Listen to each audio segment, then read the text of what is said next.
To start this plenary session number 3.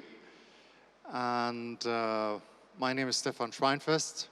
I'm the director of the UN Statistics Division in the UN Secretariat of GGIM. So I'm very happy to see all of you here. We have a great session here, so you did the right thing coming here. The title of our session is Supporting Sustainable Development and the Well-Being of Society, Embracing Digital Transformation and Technological Development, Environmental and Climate Changes. Now you may say, I've heard that title before. And actually, those 3 key themes, we have been discussing them in all of our plenary sessions, and there is a little bit of method to this madness. We wanted to hear as many different voices, and the key word behind the philosophy of bringing this up several times and packaging these 3 topics, sustainability, well-being, digital transformation, and environment and climate into one session is integration. I think the idea, how do we integrate all of these richness of data at the country level, at the global level, how do we bring that all together and bring it to the right place where it can be applied. So in order to discuss today, we have a fantastic panel, and I have to admit or plead guilty that if you looked at your programs very carefully, you will have seen that there is a change. There are 2 changes in name. So I have to admit that we have 2 people here, Albert and Sydney, who jumped in at the last minute because we had other speakers planned and they were not able to be here with us. So I just wanted to thank you a lot for doing this, and it's just a testament to this community that, number 1, you are very versatile, and number 2, we are helping each other out when it is needed. So let me introduce the speakers to you. We have, of course, the first one is Deirdre. By now, she is also world famous. She is from the chief of the Geography Division of the US Census Bureau, and she is one of our co-chairs for the high-level group on the IGIF. And so as a total GGIM person. Then we have Albert Momo, the Vice President and Executive Director of Trimble. And we have Sydney Simelane, Professional Land Survey and former Surveyor General of the Kingdom of Eswatini, and now he is the Principal Secretary of the Ministry of Agriculture.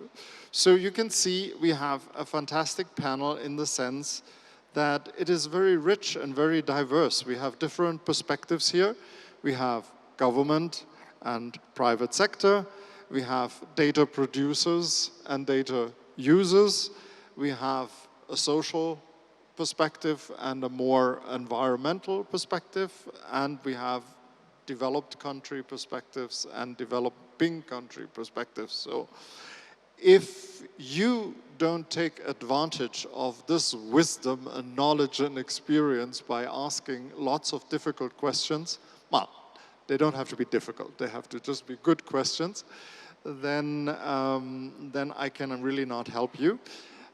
So I'm looking forward to very active participation. You know by now the drill. We will have 3 presentations and hopefully inspire you. And then after that, we will have perhaps a little chat here on the podium. And then we will certainly open it and answer all the questions that you may have. So please feel free, feel engaged to be part of this session. And then without further ado, I can ask Deirdre to start with the first presentation. Thank you. Good morning, everyone, and thank you for the opportunity to be here with you this morning. As we prepare to close the session of the Congress today, I'd like to take this opportunity on behalf of all of the delegates in attendance to thank our wonderful hosts. The Government of India and all of its representatives here in attendance, the United Nations Statistics Division, and of course the UNWGIC Secretariat. The sponsors that made so much of this possible, and of course all of the speakers that made the presentation so inviting and engaging. I'd also like to thank the staff here that have helped us, that have welcomed us and made us feel so at home throughout the conference. We've had an extraordinary week of presentations, of cultural events, flavorful cuisine, and I believe we've all felt very welcomed and appreciated. So let's give our hosts a round of applause, please.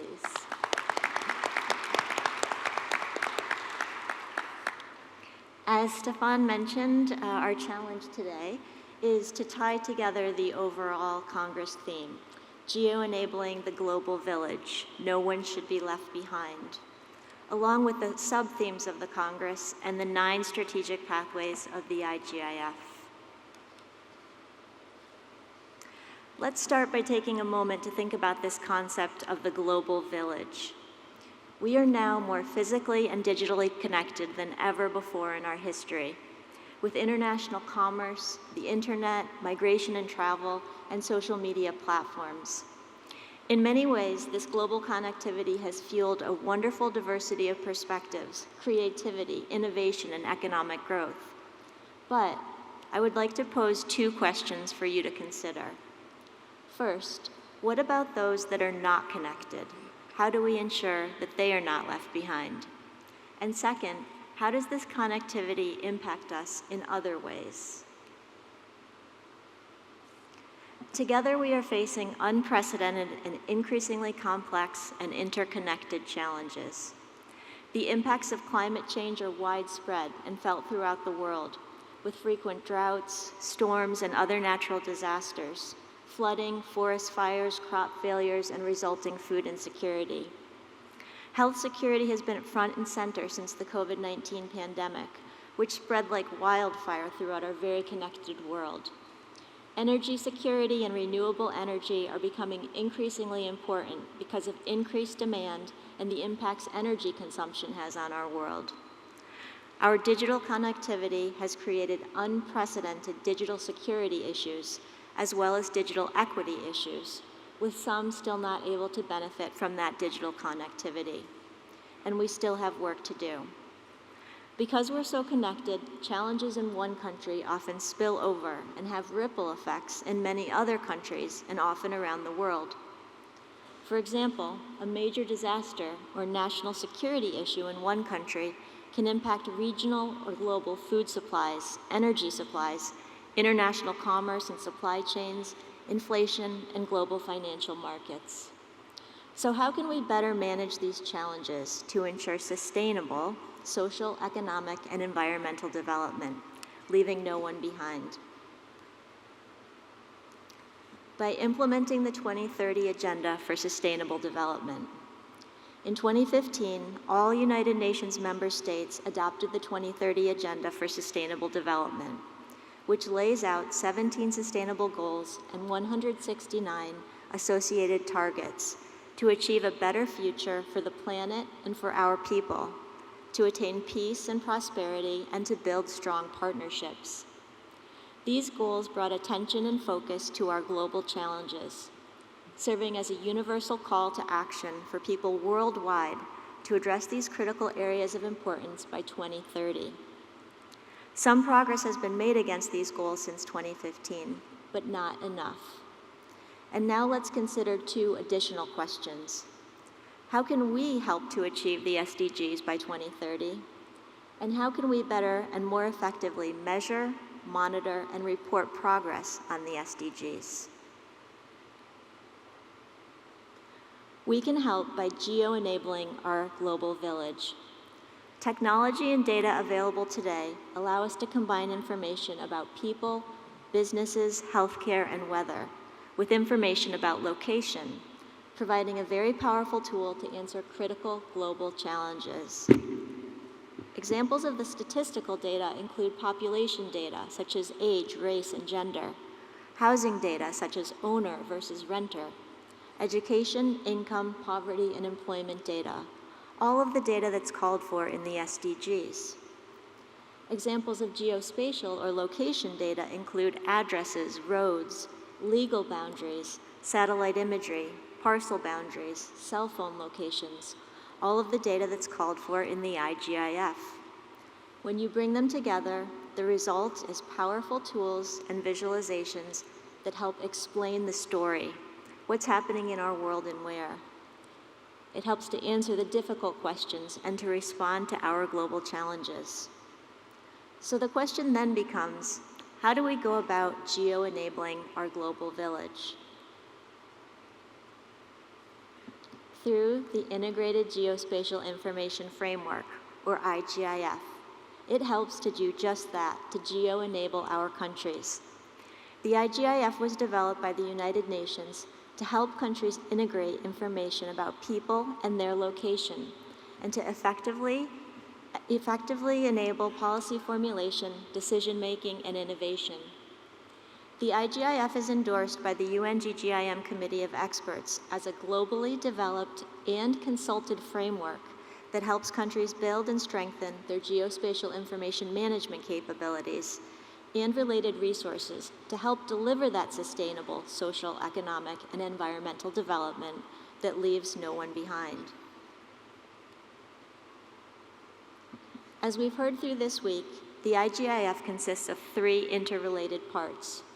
First, the overarching strategic framework, which answers the question, why? Why is this important? Second, the implementation guide, which answers the question, what? What actions need to be taken to build and strengthen geospatial information management capabilities? And third, country-level action plans. Those help the countries lay out the how, the when, and the who will implement the necessary actions, taking into consideration national circumstances and priorities. Let's take a closer look at the 3 component parts of the IGIF. Part 1 is the overarching strategic framework, providing an overview of the IGIF and why it's important. It lays out our vision for the future that includes the efficient use of geospatial information by all countries to achieve sustainable development, leaving no one behind. And it presents a mission, the mission statement that is a call to action for our member states to promote and support innovation and provide the necessary leadership to achieve the vision. It highlights strategic drivers behind the development of the IGIF, like national and global development agendas. The overarching strategic framework also highlights the underpinning principles and the goals of the IGIF, like knowledge transfer and enhanced communication. Finally, it provides an overview of the 9 strategic pathways of the IGIF, which is what I'd like to provide a little bit more information on now. Part 2 of the IGIF, the implementation guide, outlines the 9 strategic pathways of the IGIF in detail and describes the actions that can be taken to strengthen national geospatial information management in the areas of governance, technology, and people, for both developing countries and as well as countries that have already successfully implemented spatial data infrastructure capabilities. The implementation guide provides resource materials, best practices, and guiding principles, and recommends actions and outcomes that serve as a roadmap for implementing the IGIF.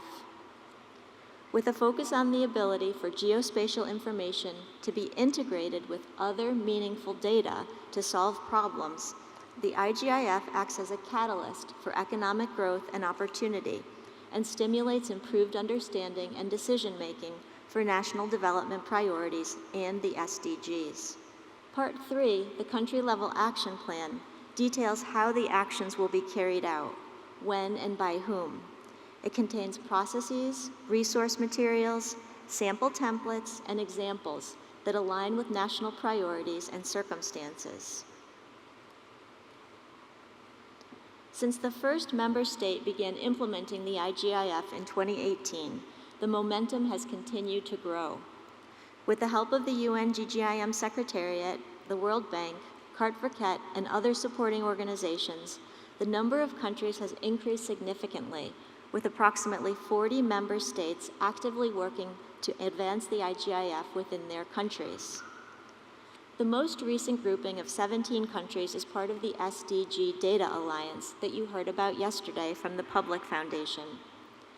The Sdg Data Alliance is a multi-stakeholder partnership between the Kellogg Foundation, Esri, the Public Foundation, the CHIA Network, and the United Nations to help advance the Sustainable Development Goals. The IGIF plays an integral role in the Alliance, helping countries to strengthen geospatial information management capabilities and report progress on the SDGs. Work has begun in 17 countries across Africa, Asia Pacific, Latin America, and the Caribbean, with a goal to engage more countries as part of the Sdg Data Alliance, so the momentum continues to grow. For many countries, the IGIF is transformational. It helps them respond to the global challenges I highlighted earlier, as well as other pressing needs within their countries. Here you will see a word cloud of testimonials obtained from final reports of countries implementing the IGIF. I know it's a lot of words, so I'll break it down a little. When you look closely, you'll notice some common themes in these words. The first theme is around partnerships, collaboration, and coordination, which is an important element of the IGIF. Another prominent theme is improved geospatial information management. You'll see words like centralized geospatial data, integrated data, and accessible and useful data. There are also many words around the theme of better government. You'll notice efficiency, improved policy planning, citizen-centered, cost savings. Another theme woven throughout these words is improved government services and response. You'll see faster emergency dispatch, improved healthcare delivery, and better reporting to the Sustainable Development Goals. Finally, innovation is front and center in these words. You'll see forward thinking, advanced technology, transformation, new jobs, investment, and economic growth. All of these words were shared by countries implementing the IGIF. The transformative nature of the IGIF often draws national media coverage. Here you'll see national newspaper and television coverage of the IGIF and the Sdg Data Alliance in Eswatini and Burkina Faso, both landlocked African nations struggling with the impacts of climate change, food insecurity, poverty, and healthcare response. These ministers are highlighting the important role of the IGIF for innovation, improved policy formulation, business, national development, decision-making, management of climate change, and sustainable development, and the well-being of all citizens. Now I'd like to share how the principles and pathways we've discussed so far came together in a real-world example. During the COVID-19 pandemic, we put the principles and the pathways of the IGIF to work in Central America to help member states respond to the pandemic. The United States Census Bureau and the National Institute of Statistics and Geography of Mexico, along with several other partners, provided leadership and support for the Central America Integration Project. All of the Central American countries, with the exception of Belize, participated in this project, with a goal of integrating statistical and geospatial information from across multiple ministries to help inform decision-making and response to the pandemic. By integrating these statistical and geospatial information data sets, countries were able to identify populations more vulnerable to COVID-19 by calculating a vulnerability index at different levels of geography. While 6 of the IGIF pathways guided this project, let's take a look at 3: partnerships, data, and innovation. I'm going to spend a few minutes on this slide because it pulls together the pieces of the IGIF and puts them into practice. If you think back to the word cloud of testimonials I shared a few minutes ago, you will recall terms like improved data sharing, centralized geospatial data, and improved healthcare delivery. I'll show you how we were able to make great strides in these areas using the strategic pathways of the IGIF as our guide. First, let's start with partnerships. Prior to this project, there had been little to no partnerships, collaboration, or communication occurring between the agencies and ministries within these countries. As a result of this work, we had geospatial agencies, statistical agencies, health ministries, and emergency response ministries all working together and collaborating, in many cases for the very first time. Not only did this partnership, collaboration, and communication occur within each country, but we had unprecedented cross-country partnership, collaboration, and communication occurring across Central America. We also had support and funding from the Pan American Institute of Geography and History, as well as support from the UNWGIC Americas Regional Committee, the UN Economic Commission for Latin America and the Caribbean, and the National Administrative Department of Statistics in Colombia. Second, let's consider the data pathway. To effectively respond to the pandemic, the countries needed to effectively integrate their data, including the demographic information, health characteristics, and geographic data. This required cooperation and permission for the sharing of data across different agencies and ministries. We had to consider who was most vulnerable to COVID-19 and what characteristics would best inform vulnerability, such as populations over the age of 60, households with overcrowded living conditions, and persons living at or below the poverty level. We also needed to understand the location piece of the equation, or the geography. We needed to identify specific areas at different levels of geography that contained more people vulnerable to COVID-19. We asked the countries to aggregate their data down to the lowest level of geography possible. We also asked them to collect other helpful information, like location data such as transportation hubs that might impact the spread of COVID-19, and also hospital, clinic, and pharmacy locations for treatment and response. Finally, let's look at the innovation pathway. Once a country had collected and standardized their data per a defined data structure that we developed during this project, we were able to use innovative technologies and techniques to analyze the data and inform decisions. The data was uploaded to a centralized Geo portal. This portal allowed us to work collaboratively and to provide innovative tools and applications. For example, we developed an ArcGIS tool that allowed countries to easily select data variables that would inform vulnerability for a specific level of geography, and then easily calculate vulnerability based on those variables. Then countries were able to visualize the vulnerability results in ArcGIS Online and conduct analysis using innovative web maps, dashboards, and story maps.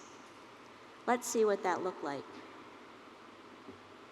Specifically in Costa Rica, by integrating statistical and geospatial information, Costa Rica was able to identify populations more vulnerable to COVID-19 by calculating a vulnerability index at the district level. This map displays the results, with the districts of highest vulnerability in the darkest shades of red, and the districts of least vulnerability in pink. Our colleagues then overlaid their hospital and clinic locations to inform decision makers about areas that did or did not have easy access to health care. The results were very unexpected to the health ministry in Costa Rica. As you can see, many of the highly vulnerable districts, the darkest red, do not have immediate access to a hospital or clinic. This map helped inform decision makers and enabled them to more effectively manage the COVID-19 pandemic. It allowed them to provide faster emergency response and to improve the delivery of health care. The Central American countries that participated in this project now more fully understand the benefits of the pathways and the principles of the IGIF. And as a result, several of these countries are now working to more fully advance the IGIF within their countries, including Panama, Honduras, and Guatemala. I hope today's presentation helps explain the value of the IGIF in geo-enabling the global village and supporting sustainable development and the well-being of society while leaving no one behind. Thank you for the opportunity to be here and share it with you today.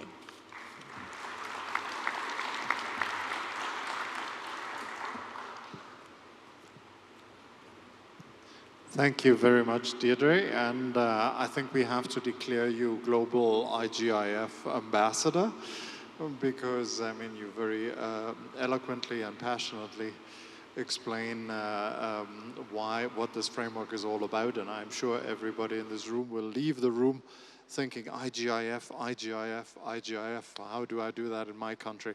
And I always like that you also confirm that it's not only a tool for developing countries, but you had just shared with me in the communication leading up to this panel how you in the United States are also starting to use this tool, and perhaps we can say a few words about that in our discussion later, because I think it is very important also for us as the United Nations that we create tools that are for all countries, because that then also creates the possibility of sharing information and so.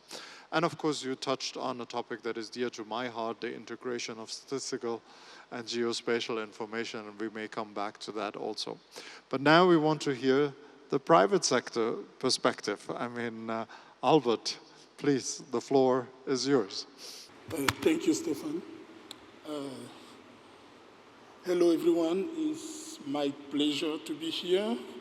I was not supposed to be here, but I am. So when I was asked a couple of days ago to present here and to be part of this panel, I was doing something else, and the email pops up, and I just reply, yes, I'm available. And later on, I read the entire email, including the title of this panel, and I was like, what? What am I going to talk about? And then I read the title again, and I noticed that they have digital transformation in there. And I said, yes. Because I happen to work for a company that considers itself one of the pioneers of the expression digital transformation. And to make it really clear, the subtitle that I put on my presentation, Transforming the Way the World Works, is actually the motto of Trimble. I'm not going to make a presentation on Trimble. That's not what you guys are here for.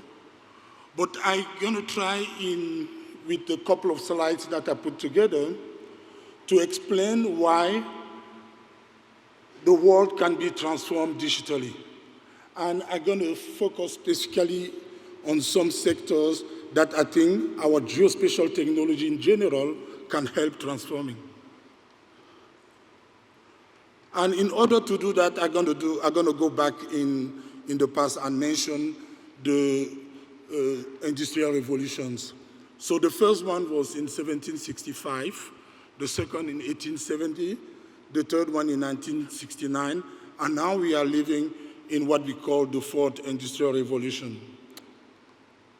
Looking at the three previous revolutions, the first revolution used water and steam power to mechanize production. So that was all about mechanization.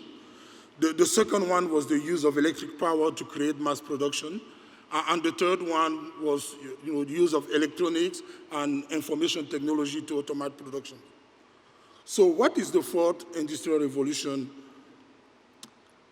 So it's a digital revolution. So, part of the expression digital transformation, that's actually what starts. So it's a digital revolution. It's a technology that connects, the physical, the digital, and the biological spheres. Some people will tell you digital transformation is actually connecting the digital and the physical world. Another expression of Trimble, right? And so there are so many things that comes with the fourth industrial revolution. But overall, people are more connected, and we have to think about processes and about speed and things of that nature. Some of the elements of digital transformation of the fourth industrial revolution are artificial intelligence, robotics, Internet of Things, and the list is long. So when we say digital transformation, it's basically how can we use these technologies to make life better for everybody. And that's a good representation of some of those technologies. And like I say, digital transformation is really about connecting the digital and the physical worlds. Through digital transformation, and because you guys want me to talk also about development, so these are what we plan to achieve. So with digital transformation, we think we can improve productivity almost across the board. And so it will create economic breakthroughs, it will improve quality, safety, and compliances, and of course, it will help with all the environmental issues that we face. Now, bringing digital transformation to the geospatial world, there are three main elements that the geospatial industry brings to the digital transformation. The first one is positioning and remote sensing in general. So that's the what part of our approach. And of course, we do a lot of modeling, and we have all those software that are used for design and for scheduling and for improving processes. And of course, the last part that is coming through now and more is, of course, analytics and optimizations. So if you understand those three pieces, you understand the role of geospatial technologies, of geospatial industry in the digital transformation. So now allow me to go through some specific sectors and talk about the way we think we can digitally transform them.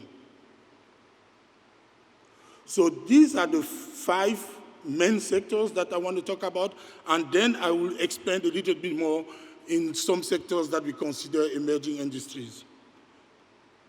So geospatial, our core activity.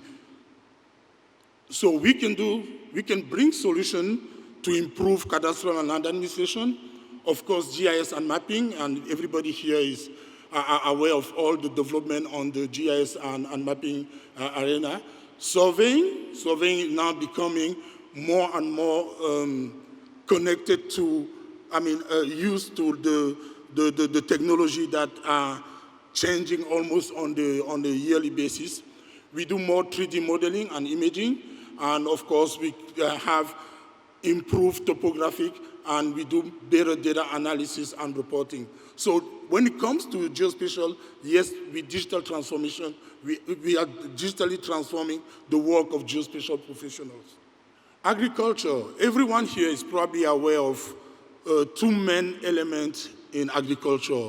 The first one that we want to get credit for is what is called precision agriculture. And precision agriculture is almost everything that you see on the bottom of my slide. But the idea is, how can we improve productivity by using geospatial technology? And we found out that we are able to improve that productivity by around 30%, reducing the water usage, reducing fertilizers, and by making sure that you put the exact amount of water or the exact amount of fertilizer that the soil needs. So we are really transforming agriculture by pushing for digital, for precision agriculture. The second one where we are also very active is what they call climate smart agriculture. Climate smart agriculture here is the use also of geospatial technology and Earth observation to be able to do a lot of predictive analysis that are very helpful when it comes to agriculture. So once again, our sector is really helping in transforming agriculture. Construction is very important because of how much money people put, and organizations and countries put in heavy construction. It's important to find ways to reduce cost and to do a better job. And on that aspect, the use of geospatial technology is also a way to improve productivity there. So, and we help from the design of a project all the way to maintenance and operation. So we help with feasibility and planning, the surveying, and like I said, during construction and maintenance of and operation of those structures. So another sector that we can consider a good recipient of digital transformation. Building design, construction, operation. Here also we have a lot of software that can be used to improve the processes, to improve data flow when it comes to to design, build, and operate some buildings. So I don't want to name any software here, just because I don't want to do any publicity. But you all are aware of tools that exist out there that make the work of architects, the work of contractors much easier because of our geospatial technology. And transportation and logistics, this is also a sector that benefits a lot from what the technology is bringing. And I have some numbers there, 30% improvement from productivity, asset utilization, and compliance, 30% reduction on fuel use, on CO2 emission and unclaimed cost, and of course, more empowerment for field workers and customers. And we have solutions that goes from fleet, long-haul trucking, to reporting, and to fleet management. So once again, another area where the use of geospatial technology is really transforming a sector. So those are the main sectors that we think of when we see geospatial industry being part of the digital transformation. But there are some emerging sectors that you may not be aware of, where I think there is also now a way to take advantage of what we have to offer. So this is a list, and I'm going to go through some of them to just explain how we can make the work, we can transform those industries, and we can make work easier for people who are using that. So water and wastewater utilities, these are some of the improvements that the use of geospatial technology is bringing to that sector. And more, we have utilities company, water utilities company coming to us and say, how can we do our job better? How can we use your technology to improve the way we provide our services? And it goes from being able to detect leaks, being able to do mobile mapping and create, the map of all the water facilities and things of that nature. So yes, we can use our geospatial technology to digitally transform water utilities everywhere. Electric utilities, same thing here. For a long time, the only use that electric utilities had of geospatial technology was trying to create shape files of their lines, for example. But now we found out that you can do more than just putting together a network of an electric network. You can use geospatial technology not only to do data collection, but also asset management, and there's a lot of mobile solutions that are used by electric utilities. So once again, another sector that we can really affirm that because of the geospatial technology, we are transforming that sector. Field service is really obvious that with mobile mapping, mostly, now there are so many things that are much easier to do. You can collect more, you can collect better, and you can create a lot of value-add services because of the technology that we're bringing to the field services. So once again, another sector that we can claim is transformed due to geospatial technology. Last but not least, we can transform government. We mentioned asset management. We mentioned all those mobile solutions. We mentioned the emergency management, and with COVID and other elements, we know how important is it to be able to do emergency management. And once again, of course, land administration is an important element. And when we say transforming government, it's government at every stage, right? It can be a national or federal government, it can be a local government, it can be a municipality. So we have solutions that should make your work better. So all that being said, our goal, even though sometimes people don't believe it, but our goal as private sector is also to enable a sustainable future. And we're doing that by providing clean water and sanitation, affordable and clean energy, industry innovation and infrastructure, sustainable cities and communities, and responsible production and consumption, and changing climate and action. Yes, the private sector can be part of the solution. And just like everyone in this room, we have a responsibility to leave our world better than we found it. Thank you.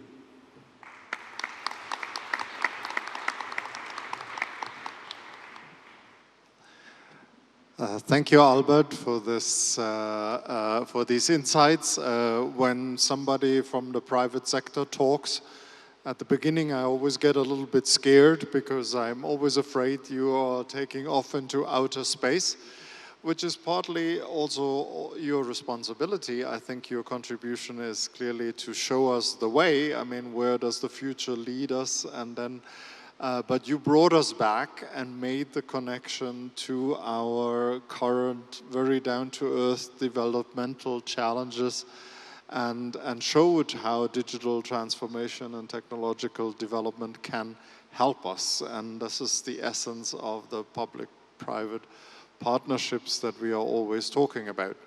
Now, you were talking about agriculture, and that makes it very easy for me to build a bridge to the person sitting next to you. Sydney just jumped over the fence, in a way. He was the Surveyor General of Eswatini, but now he's just been promoted to being the Principal Secretary of the Ministry of Agriculture. So you moved from the producer side to the user side of data. So, and I'm sure that is the basis of numerous very interesting insights that you are going to share with us. Sydney, the floor is yours. Thank you. Thank you very much, Stefan, for that introduction. Good afternoon, ladies and gentlemen. It is indeed a privilege to experience both sides of geospatial information, where you are actually the producer of the data, and later on you get to a point where you experience how you maybe become a user of the data. I am going to share with you our experiences in the Kingdom of Eswatini on a brief presentation here, which is the impact of environmental and climate change challenges in the Kingdom of Eswatini. Just for the benefit of those who may not know where Eswatini is, it is a small country nicely tucked between South Africa and Mozambique. We have a total area of 17,364 square kilometers and a population of 1.1 million people. It is an agro-based economy. So you can see that our agriculture at the end of the day becomes very important. We got our independence from the United Kingdom in 1968, and when we celebrated our 50th independence in 2018, the country was renamed from Swaziland to Eswatini, which is basically a Swati version of Swaziland. I don't know how I can explain this, but after having read this profound statement here by the Secretary General of the United Nations, I think this is one of the best ways to depict the situation as far as climate change is concerned in the world. It reads, I have seen many scientific reports in my time, but nothing like this. Today's Ipcc report is an atlas of human suffering and damning indictment of failed climate leadership. With fact upon fact, this report reveals how people and the planet are getting clobbered by the climate change. Nearly half of humanity is living in the danger zone right now. Many ecosystems are at the point of no return right now. Unchecked carbon pollution is forcing the world's most vulnerable on a frog march to to destruction. Right now, the facts are undeniable. I think there's not much you can say except for that it is time to act, it is time to do something as we speak, because we can already feel the impact of these challenges. I am forced to say that this is a problem of our making that has already started affecting us and will affect our future generations as well as other inhabitants of the planet Earth. You're looking at these animals here, the elephants, they've never been involved in the production or in any form of carbon emission. But at the end of the day, they shall suffer the brunt of these effects. Now, looking at the Kingdom of Eswatini, we have got to a point where we think we want to do something in terms of adaptation due to the climate change impact. So adaptation is the priority for Eswatini, a country that is experiencing the impact of climate change, including increased intensity and frequency of extreme weather events. Climate hazards faced by the country include droughts, floods, landslides, heat waves, wildfires, invasive species, and epidemics. The capital city in Eswatini is called Mbabane. There is a small creek or river that runs through the city, and after which the city was named. It is called Mbabane River. Now, when there was physical planning for the establishment of this city, the thinking was that there's not much river or there's not much water flowing through this river, and for some reason the planning was not able to cater for flooding. So after having gone through these experiences with climate change, we reached a point whereby the drainage system has had to be redesigned in the whole city, because at some point in time when these heavy rains come, almost every shop in the city is flooded. So they've had to redesign the drainage system. The government has established policies, strategies, and action plans to encourage adaptation action, including the National Climate Change Policy of 2016 and the National Climate Change Strategy and Action Plan of 2015 to 2020. I just want to make this statement here that all of these policies, strategies, and action plans are in vain without geospatial information, because these occurrences take place somewhere. So without the availability of geospatial information, it would be difficult and probably close to impossible to achieve some of these plans that we have in mind.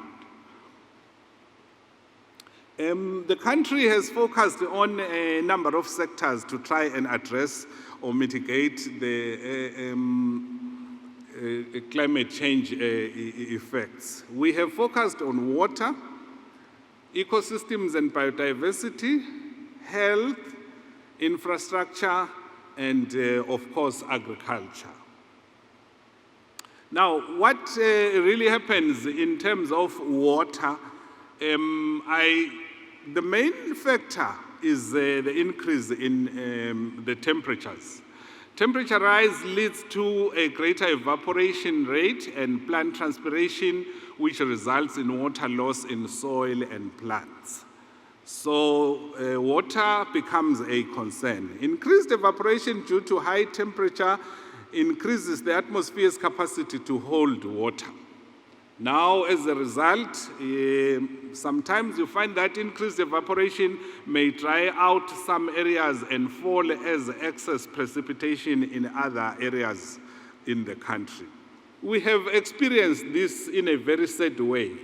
What we would normally have is clearly defined season. We knew what time winter started, we knew what time summer started, but now because of these climate change effects, it is really difficult to predict what is going to happen. And the way the rains come now, it is in a very, very different pattern. They are frequent, and the intensity of these rains is very high. So that is, these are new observations that we are making. Again, now impact of climate change on ecosystems and biodiversity. We are realizing that rising temperatures cause a shift from the normal living conditions of ecosystems. This results in either expansion or a decrease in the geographical range of specific type of habitats. Both conditions are problematic for the ecosystem. The change in habitat, which is actually the place where living organisms enjoy their life, is highly affected by rising temperatures. Rising temperatures also affect the nature of species interactions by changing the requirements of resources. The higher temperatures could also affect the ecosystem functioning by altering species interactions and complementary effects. Temperature changes the rate of metabolism in living organisms. So the behavior tends to change after that. We've also noticed the impact of climate change on health. Scientific evidence shows an increase in vector-borne and waterborne diseases, which is attributed to poor hygiene and sanitation practices due to extreme weather events, flooding and water scarcity. Encroachment of vector-borne diseases, for instance, malaria has been evident in the Middelveld, and this encroachment has been more prevalent in the Lowveld. Climate-induced mental conditions influenced by forced migration, displacement, and shifting sector dependency in terms of agriculture have been reported in Eswatini. This is a very interesting observation here. These are the physiographic zones of the Kingdom of Eswatini. On the far east is what we call the Ubombo Plateau, and in the middle is what we have as Lowveld and Middelveld, and then in the far west in red we have what we call the Highveld. So the trend here, or what is happening, is that we have a malaria control unit within the Ministry of Health that has been monitoring malaria in the country. Their main responsibility has always been in the Lowveld and Middelveld, where they've had to go to individual homesteads and spray the houses in order to prevent malaria or to kill mosquitoes. What we are observing now is that this is slowly changing. As the temperatures are increasing, malaria is becoming more and more available in the high altitude areas or parts of the country in the Highveld. So now this is forcing us to change the way in which we do things or the way in which we control malaria. As far as infrastructure is concerned, the impact of climate change has been clearly observed. I will just mention a few cases here, although there may be others where the destruction of infrastructure includes buildings, roads, and road maintenance can be extremely expensive for countries. This is a specific example where the electricity company in Eswatini spent over 40 million emalangeni, which is about 10 million or 5 million US dollars, in repairing infrastructure after we've had a very, very serious storm in 2021.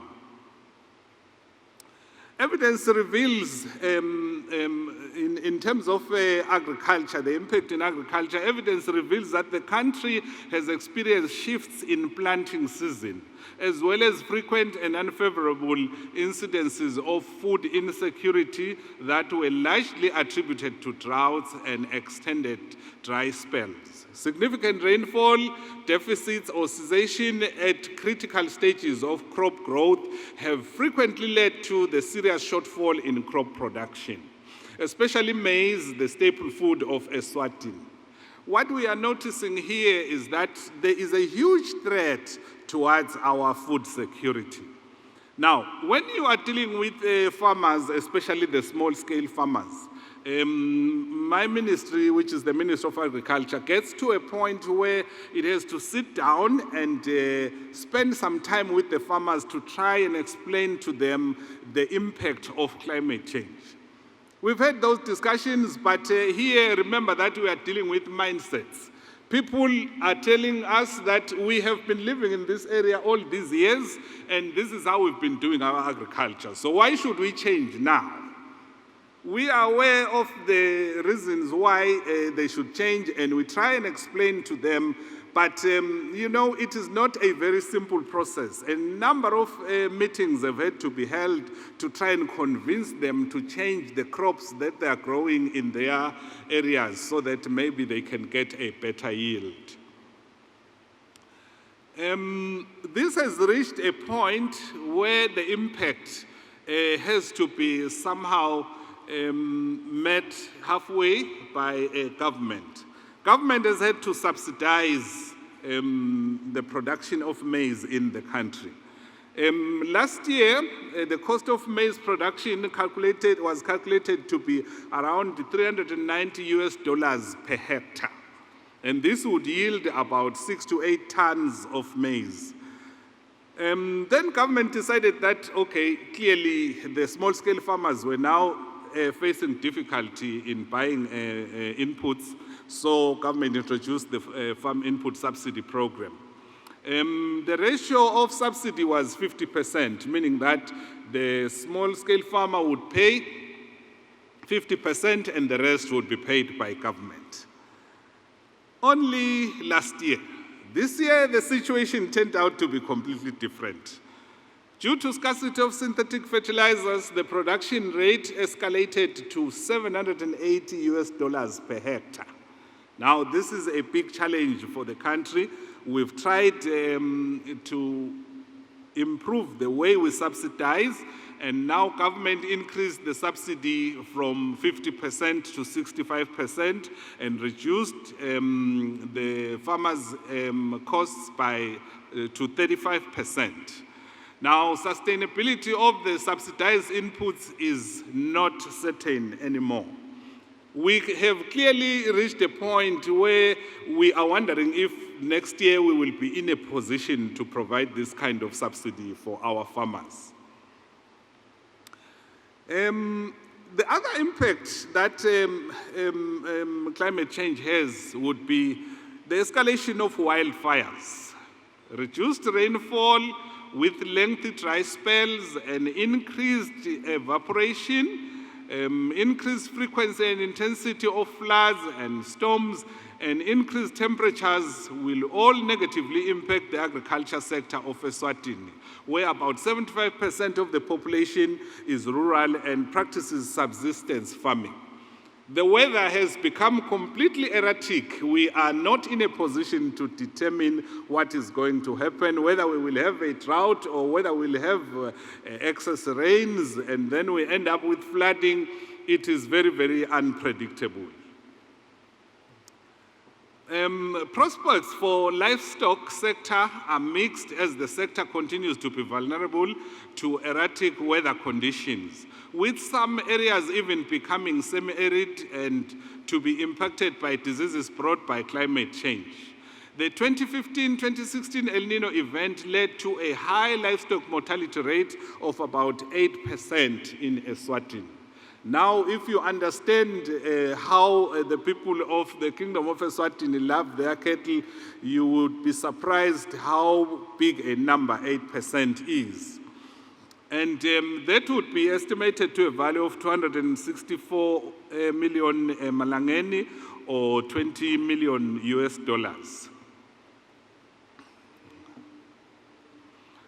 Now, how do we implement mitigation and adaptation in the country?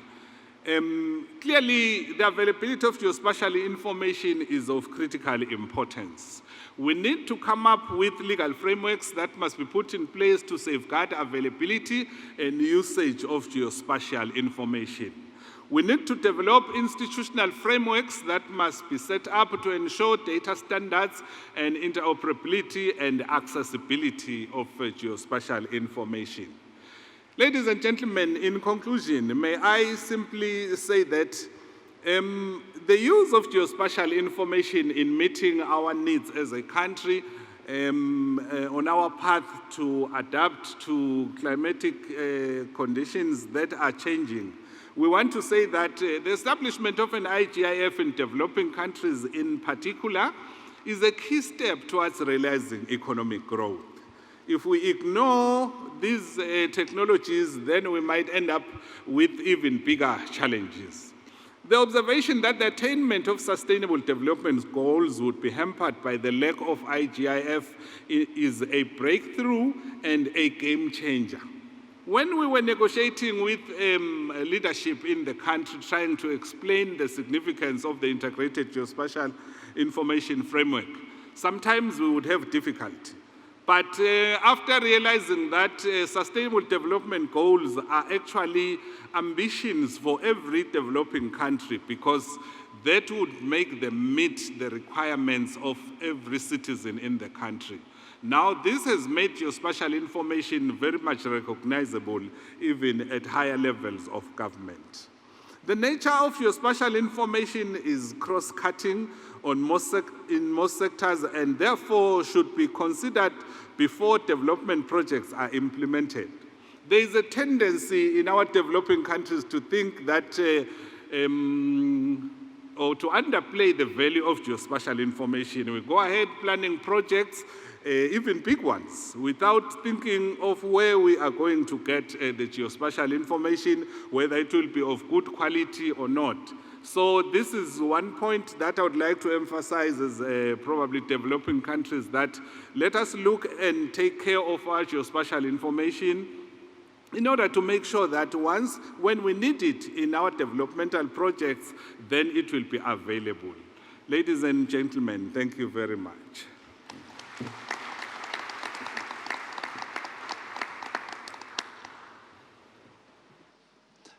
Thank you very much, Sydney, for this passionate presentation of the urgency with which we have to pay attention to this major global challenge of climate change, and by bringing it home in so concrete examples of what that means for a country like yours.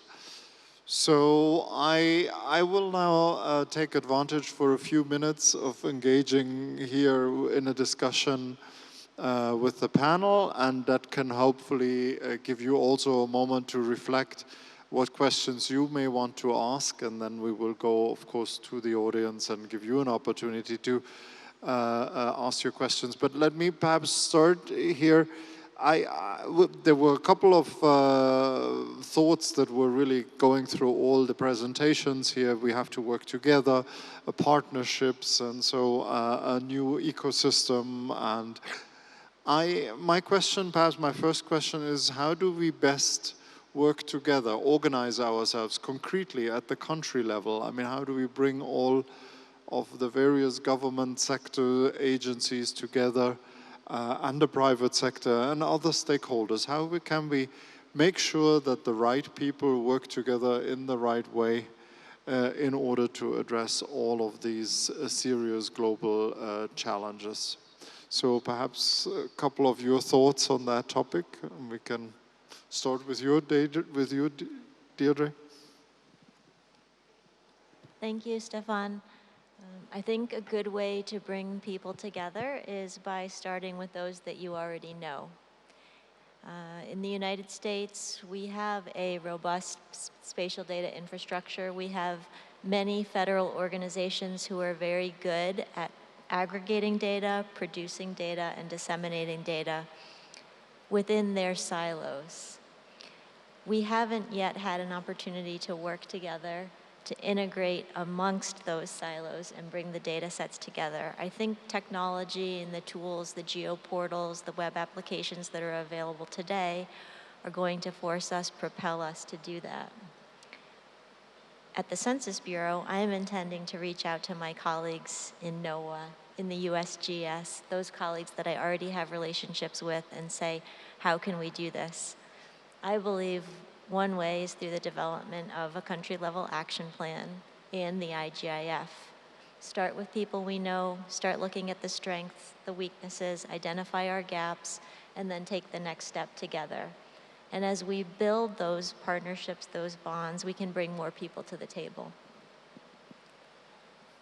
No, thank you, and also thank you. I always say that for a representative of a highly developed country, that we all often, many countries look at for being so brave to openly admit that they're not, all the problems are not automatically solved. On the contrary, I mean, some of the classical problems that we all seem to have a human tendency to hide ourselves in our comfortable silos, they exist at all levels and for all countries, and they have to be overcome. So thank you for sharing that.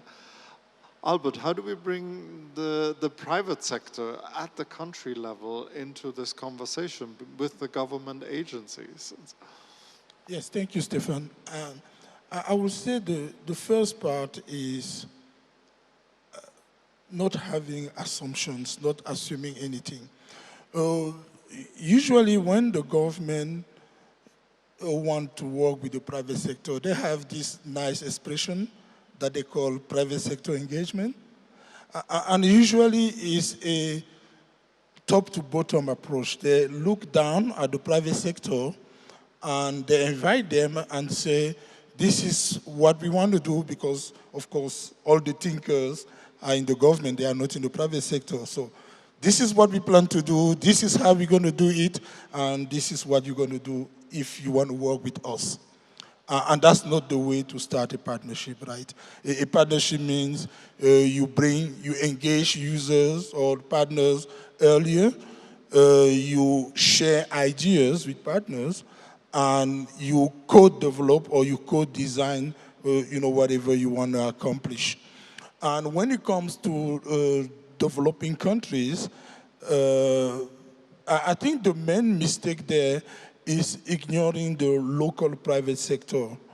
It's extremely important to engage with the local private sector, and if you think that you don't have enough, maybe that's where you need to work, in creating a viable local private sector, because multinational companies, as much as we want to be part of the solution, as much as we like working with local government, with government of developing countries, it's always extremely difficult for us if we don't have any relay in the country. And that's why more and more we are also helping building that base of viable local private sector. So that will be my take.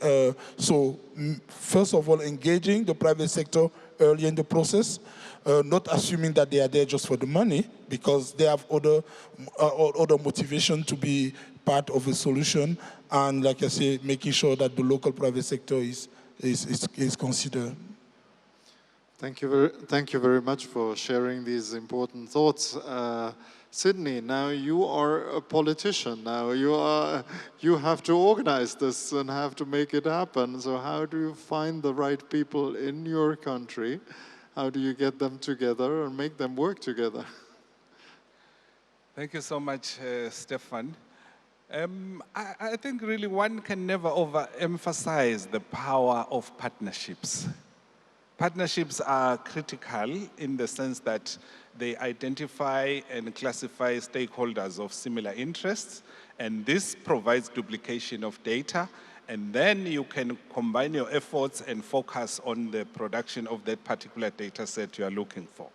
The nature of geospatial information, as I might have mentioned earlier on, is cross-cutting. So you might be thinking, my interests are on this particular aspect of geospatial information, and only to find that somebody else somewhere has a similar interest. Now brings a situation whereby they might decide to join hands together and maybe pay for that collection of that data together. And really, this also helps in avoiding these silos we are talking about, whereby you find somebody has compiled a lot of data that they will not even be able to use. And at some point in time, somebody else needs that data. We don't even know who owns what. So I would say developing partnerships is really important because it helps us to communicate amongst the users. And ultimately, we can share the cost for the data collection or whatever we want to do with the data. Thank you very much. No, thank you. And I have a second question, something that bothers me all the time, is we all agree on the need for good data and ecosystems and sharing information and so, but to do that we need resources. And so I sometimes wonder, why is it so difficult for us as a technical community to convince other people that we're producing good information and there is a need out there? Why does it seem so difficult to make that connection? Why aren't people throwing money at us and saying, yeah, do more of this because we need that really? What is happening here? What do we need to do differently? And what do we need to do better in the future? I'm sure we have all struggled for resources, so I'm sure you all have ideas about it, or perhaps you, from a private sector perspective, you can give us some advice of how we articulate our value proposition a little bit better. Yes, this is always a challenge. How do we acquire the resources that we need to get the job done? I think so many of us started as technicians, studied geography, studied GIS, began our careers sitting behind the computers making the maps, and then as we grew, we advanced in our careers and ended up in leadership and management positions. But we still remember those days sitting behind the computer screen. Through the course of my career, I've learned that it helps to tell the story that appeals to the audience. And so, for example, the new director of the Census Bureau is from San Antonio, Texas. Instead of going to him during the first demonstration with a map of my hometown and using the integration of the geospatial and the statistical data there to tell the story, I went with the example of his hometown. And this resonated for him and immediately caught his interest. I don't think it would have been the same if I went with my comfort level, right? So think about how you tell the story. Communication, communication, communication. We had that in the previous panel also. So the private sector, they know how to.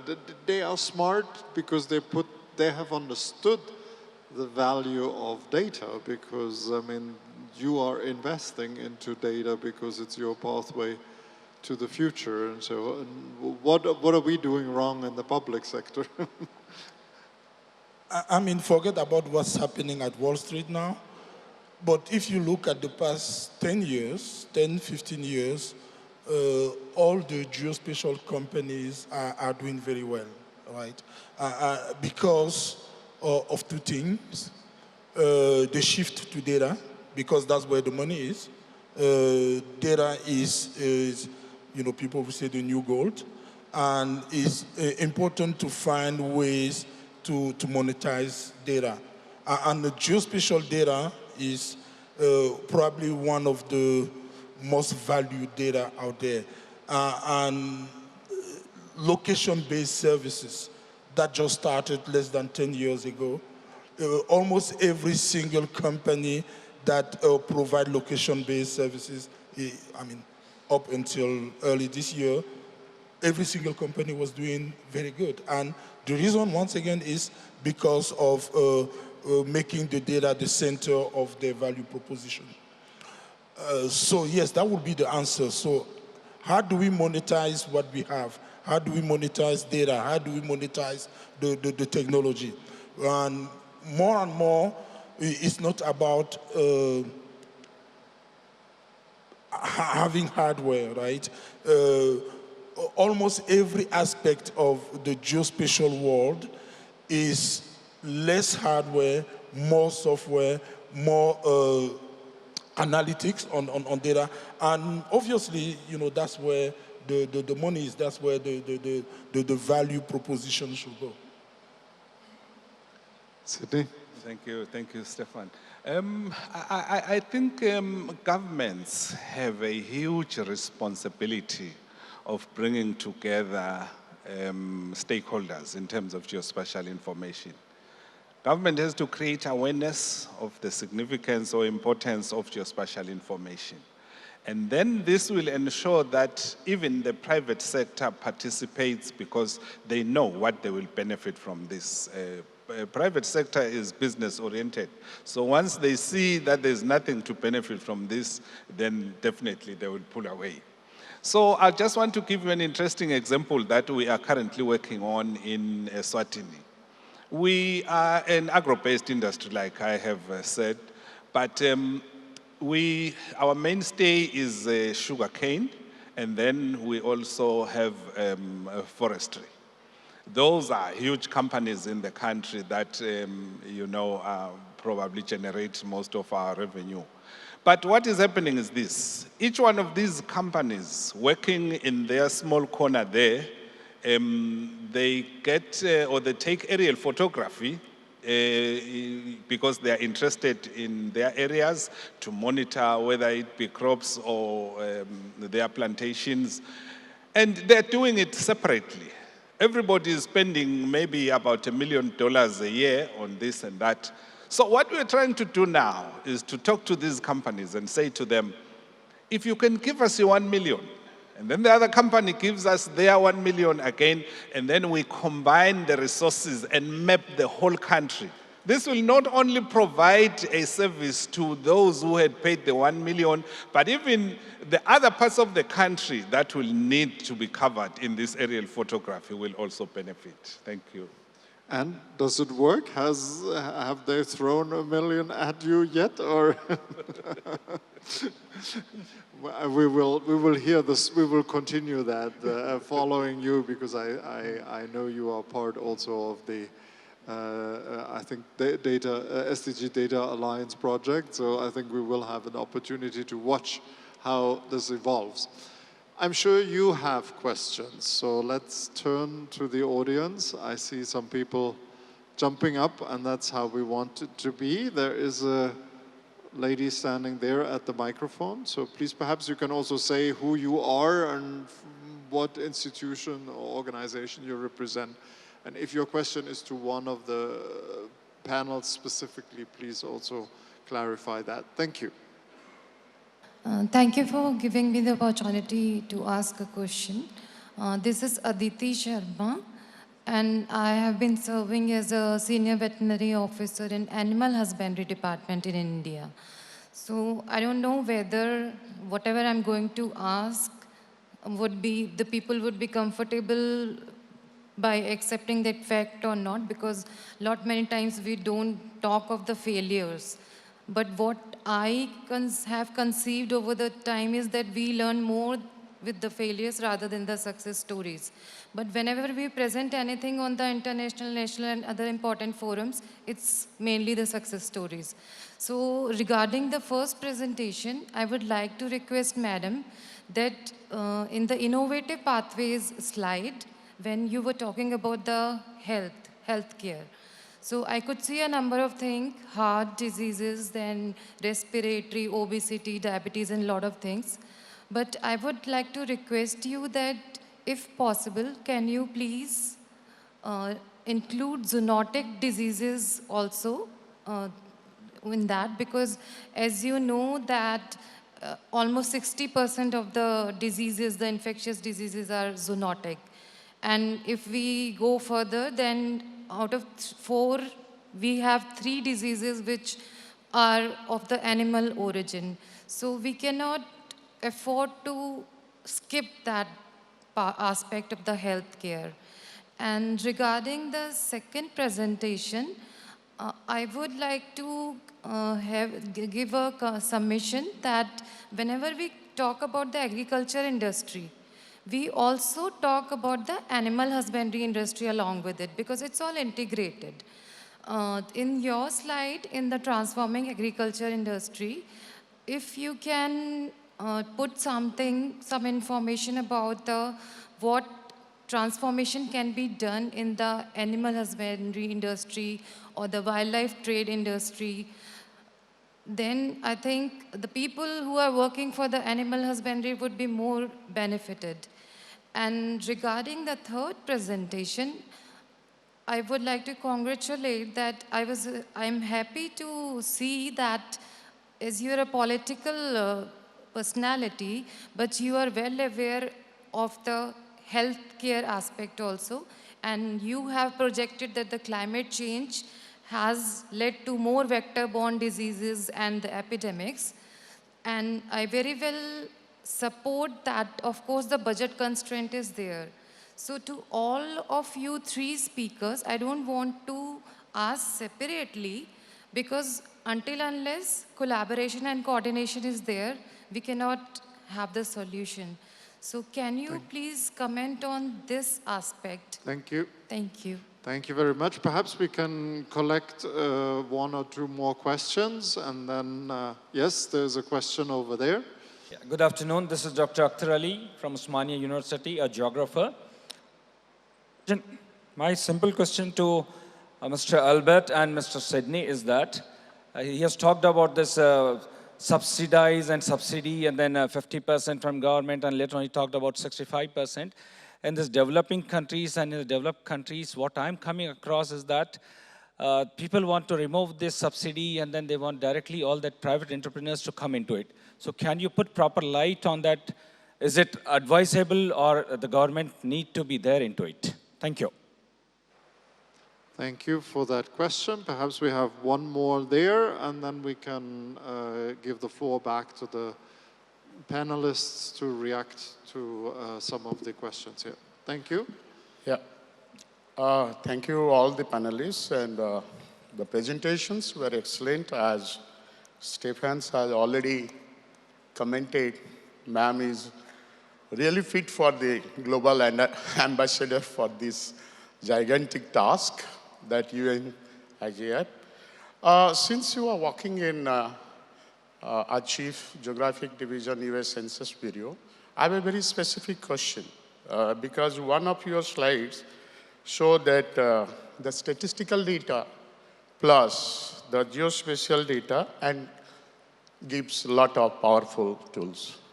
I just want to know, because I'm also working for bilateral trade asymmetry with US Census Bureau. I'm leading from the India side, co-chair with, so how integrated for USA statistical data, and since both are in the UN Census Bureau, so US Census Bureau in USA, how integrated? Very specific question for you, ma'am. For other panelists, thank you very much. It was a fantastic learning experience. Thank you. I'm Prafulla Mishra, Statistical Advisor, Government of India. Thank you very much. I think perhaps we can just give the panel an opportunity to react to these questions. Deirdre, you're sitting right next to me. You always get to go first. Okay, thank you. To the woman who asked the first question, I think I can answer both parts of her question with one answer. Specifically to the communication that's necessary to enable the work we do, let's think back to the presentation and how we worked together in Central America. We brought together 6 of the 7 countries to, it started, integrate information about education, income, migration with the geographic data. That was the idea of the original project. But very soon we were faced with the global pandemic, and we decided we better turn to develop a vulnerability index. The beauty of what came out of that project was new relationships between statistical offices and geospatial offices within country, across country, and a model that now can be used to bring different variables to the table. So it doesn't have to be COVID-19, it can be the different diseases that this woman asked about. A good example of integrating the statistical data, the geospatial data to provide results with a lot of communication along the way. Did you want to say something about the US, or the question about how the US Census Bureau, how you integrate just statistical and geospatial information? Yes, thank you. Geographic and statistical data at the Census Bureau in the United States is entirely integrated. We build the foundation in the geography division at the Census Bureau that allows for all of the data collection, processing, tabulation, and dissemination to occur.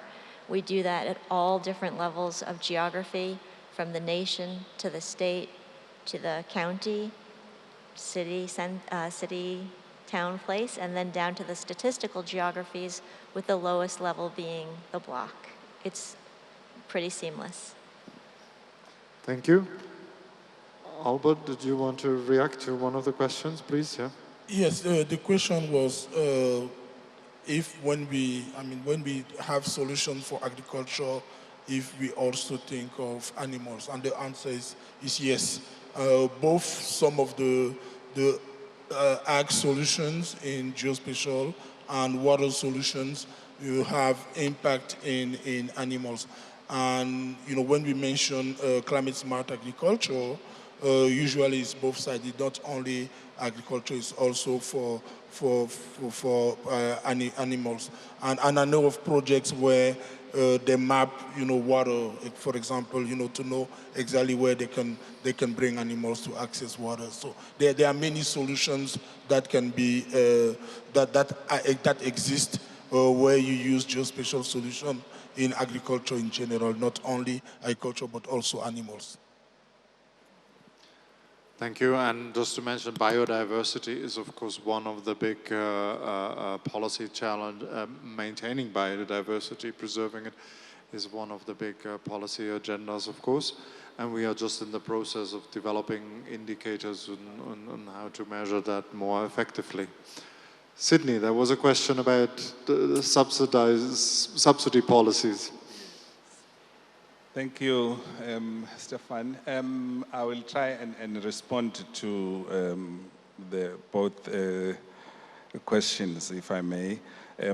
I'll start with the relationship between veterinary services and maybe health issues. The Ministry of Agriculture in our country and the Ministry of Health, they work closely, very closely with each other, and we have a very good working relationship because we realize that the impact, for instance, that climate change has on livestock would probably be similar to what the fate that would be suffered by people. So we really have a good working relationship. Sometimes we often joke and say that if they can give us, as Minister of Agriculture, enough resources to provide good nutrition for every person in the country or citizen, then there will be less and less visits to hospitals. But there is a very strong working relationship.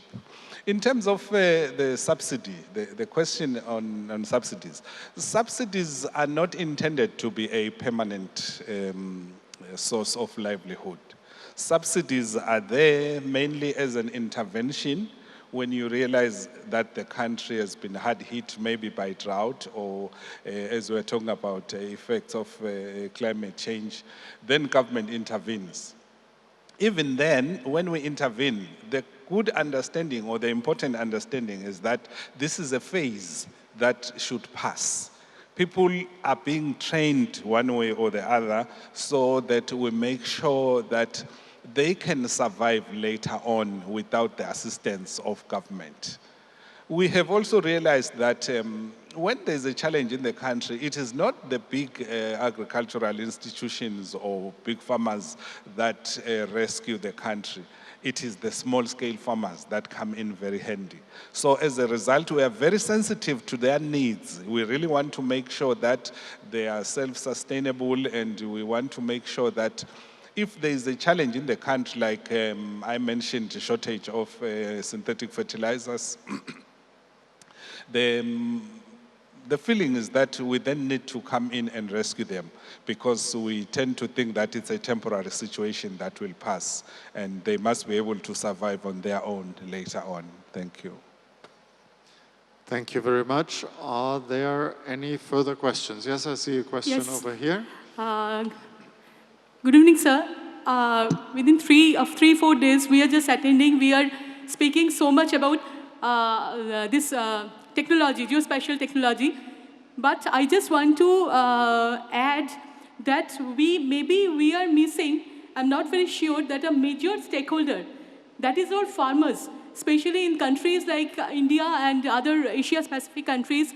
I'm not concerned about US or other advanced countries of Europe, but I'm more concerned about Africa, like our India and Asia-Pacific countries, where the stakeholders, major stakeholders, are farmers.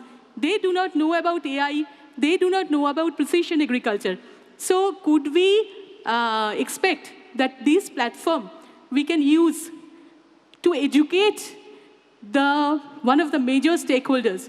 And Mr. Stephen was telling about communication, communication, and communication. Yes, that communication is required to build up the bridge between the technology and the people. I am Dr. Swagata Chatterjee from NATMO, India's only premium thematic mapping organization. But sir, it's a request that this platform can be an emerging tool or emerging platform to educate the stakeholders. Thank you. Who are Thank you very much. Thank you. I think I see a question all the way over there. Yeah, hello. It's audible? Okay, fine. Good morning, sir. My questions to you, Mr. Albert. Your slide that you have shared is fantastic and actually brings us the real-time solutions. My concern is when the government is ready to share their all data, you actually understand the potential of the geographic locations data. Actually, it brings lots of business for you. So what are the policy that you are actually following? Where the data manipulation is very, very hectic and it can bring huge solutions. And my concern to Sydney, sir, as a government, should we deploy any committee or any persons to regulate our data? Thank you. I see a question over there. So I am TP Singh from Symbiosis International University. My question is that we are really having climate extreme or extreme climate situation and require a digital transformation. When we are looking for that indicators, global indicators, it would be difficult to understand about how to work with global challenges. Require that to work at a local level. How we are doing to develop such kind of indicators, a local indicator, which are going to be make the database a strong database to transformation of a digital data set.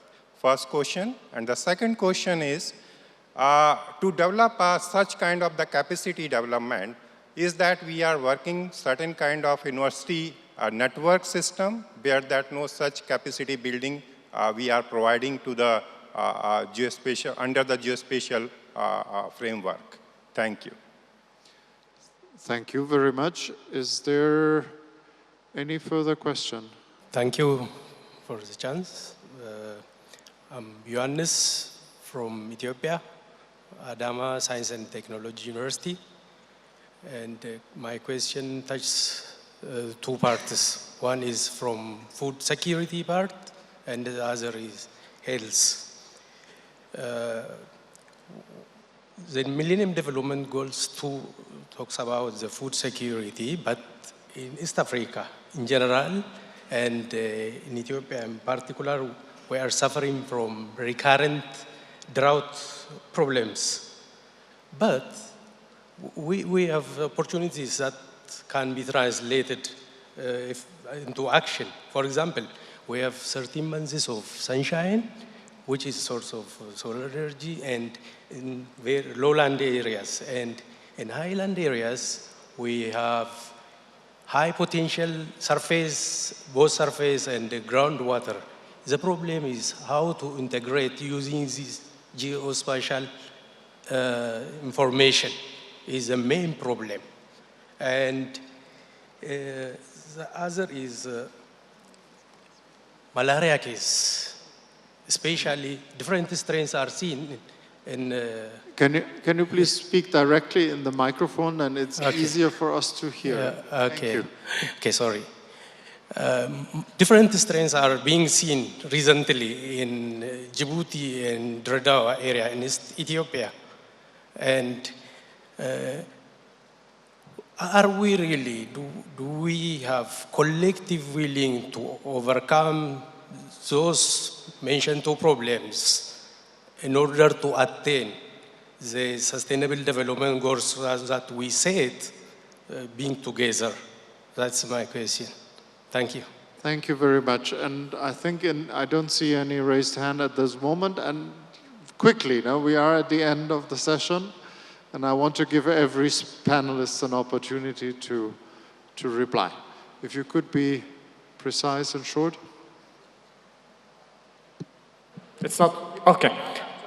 This is Jude Khattab, UNDP Syria. We heard from private sector and public sector point of view. We as the UN agencies, do you have any advice or do you have any success stories to make the implementation of UN agencies more geo-enabled? Do you have any success stories? Or if you, you said, Stefan, and no, we are now thinking how to implement IGIF into our programming. So do you have any advice to do this? Thank you. Yes, the immediate advice that I may have is to go to the next session after lunch, because there is a session with all the UN agencies and the private sector, and I will be speaking there if you haven't had enough of me yet. So I think that would be a good platform to discuss that. But we had some good questions here. I think I have to close this now. And I give the floor back one more time to all the panelists to answer some of the questions and perhaps any final thoughts that you may have or something that you want to share before we close this very rich plenary session. So Deidre, we have made so much good experience, so many good experiences with you starting first. I will not break that tradition. Thank you, Stefan. This is a hard one to answer, the combination of all those questions, but I'll try just by suggesting a lot of what we heard today had to do with the availability of different data sets, the integration of those data sets to answer complex questions that we're all struggling with. I believe working through the steps associated with the IGIF will give us an opportunity to build a strong foundation that allows us to answer those questions. And there are many of us here in the room that participate on the high-level group of the IGIF. We're working to provide strategic direction and leadership. And if you have specific questions, please feel free to approach us during the remainder of the conference. Thank you very much. Albert? Yes, I'm going to try to answer some of the questions that were asked. First, on small farmers. Yes, we do have solutions for them, and unfortunately I couldn't expand more, especially on climate smart agriculture. Is really towards small farmers, and there are many examples even here in India where I can show you how geospatial technology has helped with small farmers, and even insurance companies now are relying on information coming from geospatial companies in order to provide things like crop insurance. But we can talk more about it. Yeah, there are really solutions for you. And the one asking questions about the Horn of Africa, same thing there. I mean, I don't know if people know this, but for the past 2-3 years, a country like Ethiopia has had one of the worst droughts that they've ever been through. But you never hear any "we are the world" or things of that nature. The reality is they were able to, I would say, successfully, fight the drought because of the information coming from the geospatial community. There are so many models that have been developed in order to predict drought, in order to do better when it comes to predictive analysis. So, and my final thought of the conversation is, I think the private sector is ready. The private sector is innovative. The private sector wants to work with you as long as you accept working with us. Thank you. Thank you. Thank you for the questions, ladies and gentlemen. I think I will end just by maybe summarizing a little bit on the questions that were asked here. I am realizing that an approach of handling climate change challenges and as an individual country or state has so many challenges. We really need to take a global approach towards this. We need to have regional meetings and discuss these issues, because it is very likely to find that one of the challenges you are experiencing, they're just coming from a neighboring country. So you find that we need to consider our transboundary challenges and then look at a holistic approach, which will be a global approach, and see how we can handle these challenges, because that is when we will be able to provide a solution by bringing together ideas and experiences from various parts of the world so that we can come up with a complete solution. Thank you very much. Thank you very much. Well, dear colleagues, I promised you a strong panel with very different perspectives. I think that's exactly what you got. So may I please ask you to give our panelists a strong hand of applause. And thank you very much to you. And Deirdre opened a very dangerous door. There's a very special form of human rights abuse. It's called panelist abuse. She said if you see her in the corridor, and we still have a couple of days, and I'm sure my other panelists, they smilingly agree to the same form of abuse. If you want to elaborate the one or other thought or share another additional questions, that's why we are here together. So then all that's left for me is to say thank you. Thank you to you for your interest, for coming. Thank you.